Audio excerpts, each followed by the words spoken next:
రైతు మరియు అతని కుమారులు. ఒక ఊరిలో ఒక వృద్ధ రైతు ఉండేవాడు. అతనికి 4 కుమారులు ఉన్నారు.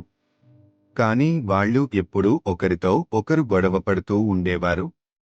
రైతు వాళ్ళని ఎన్నోసార్లు మందలించినా వాళ్ళు మారలేదు. ఒకరోజు రైతుకు ఆరోగ్యం బాగాలేదు. అప్పుడు అతను తన కుమారులను పిలిచాడు.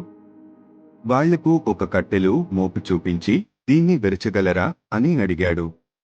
ఒక్కొక్క కుమారుడు ప్రయత్నించాడు, కాని ఎవ్వరూ ఆ కట్టెలు మోపును విరచలేకపోయారు. తర్వాత రైతు ఆ కట్టెలు మోపును విప్పి ఒక్కొక్క కట్టెను ఒక్కొక్కరికి ఇచ్చి, ఇప్పుడు వీటిని విరచండి అన్నాడు. అప్పుడు వాళ్ళు ఒక్కొక్క కట్టెను చాలా సులభంగా విరిచేశారు. రైతు అప్పుడు తన కుమారులతో ఇలా అన్నాడు, చూసారా పిల్లలు, మీరు విడివిడిగా ఉంటే ఎవరైనా మిమ్మల్ని సులభంగా ఓడించగలరు. కానీ మీరు అందరూ కలిసి ఉంటే మిమ్మల్ని ఎవ్వరూ ఏమీ చేయలేరు. ఐకమత్యమే మహాబలం. ఆ మాటలు విన్న తర్వాత ఆ కుమారులకు తమ తప్పు తెలిసింది. అప్పటి నుండి వాళ్ళు కలిసిమెలిసి ఉండటం మొదలుపెట్టారు.